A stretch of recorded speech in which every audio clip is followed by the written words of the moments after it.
ایک زمانے کی بات، ایک وسیع صحرا کے کنارے ایک چھوٹا سا قصبہ آباد تھا۔ اس قصبے میں لوگ اپنے اپنے کاموں میں مصروف رہتے۔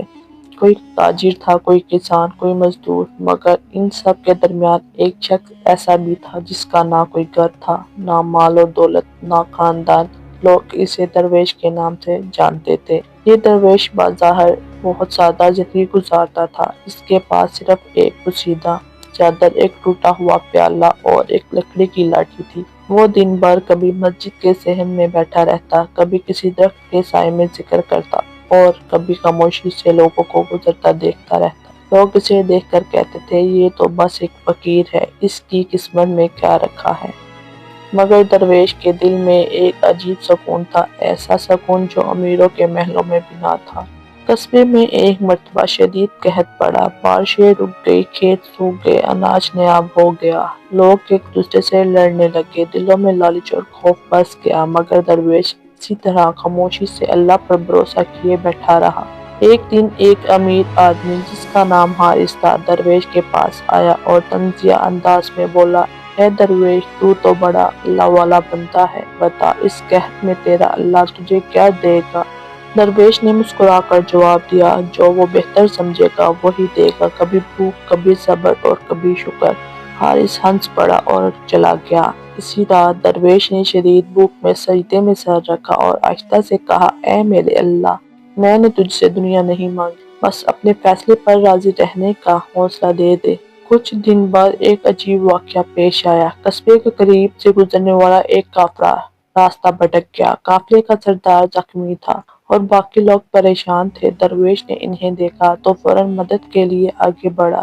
اپنے پیالے میں موجود تھوڑا سا پانی انہیں دے دیا، زخمی کے زخم صاف کیے اور انہیں سیدھا راستہ بتایا۔ قافلے کا سردار حیران ہو کر بولا، اے درویش، تو خود محتاج ہے، پھر بھی دوسروں کی مدد کر رہا ہے۔ درویش نے کہا، جو کچھ میرے پاس ہے وہ امانت ہے، امانت کو روکنا خیانت ہے۔ قافلہ روانہ ہو گیا، مگر جاتے جاتے سردار نے دل ہی دل میں درویش کے لیے دعا کی۔ چند دن بعد قافلہ دوبارہ قصبے میں آیا۔ اس بار وہ خالی ہاتھ نہ تھا۔ قافلے کے سردار نے لوگوں کو جمع کیا اور کہا، میں نے اس درویش سے وہ سیکھا جو سونے سے نہیں ملتا، ہم اس کا حق ادا کرنا چاہتے ہیں۔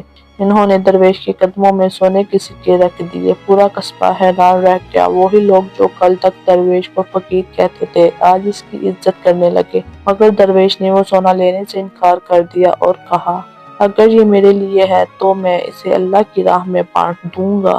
اس نے سونا غریبوں میں تقسیم کر دیا۔ قحط آہستہ آہستہ ختم ہونے لگا، بارشیں ہوئیں، زمین سرسبز ہو گئی۔ قصبے کے لوگ اب درویش کے پاس آ کر مشورہ کرنے لگے۔ حارث، جو کبھی اس کا مذاق اڑاتا تھا، شرمندہ ہو کر آیا اور بولا، مجھے معاف کر دو، میں نے تمہاری حقیقت کو نہیں پہچانا۔ درویش نے مسکرا کر کہا، میں تو کچھ بھی نہیں، اصل دولت نیت کی ہے۔ کچھ عرصے بعد درویش خاموشی سے قصبے سے چلا گیا۔ کسی کو خبر نہ ہوئی کہ وہ کہاں گیا، مگر اس کے جانے کے بعد لوگوں کے دل بدل چکے تھے۔ لوگ سمجھ گئے کہ تقدیر سونے کی دولت سے نہیں بدلتی، بلکہ صبر، نیت اور بھروسے سے بدلتی ہے۔ کئی برس گزر گئے، قصبہ پہلے سے زیادہ آباد ہو چکا تھا۔ وہی زمین جو کبھی پیاسی تھی اب سرسبز تھی۔ لوگ پہلے سے زیادہ مالدار تھے، مگر اصل تبدیلی ان کے دلوں میں آ چکی تھی۔ اب وہ کسی فقیر کو حقیر نہیں سمجھتے تھے، کسی مجبور کو نظر انداز نہیں کرتے تھے۔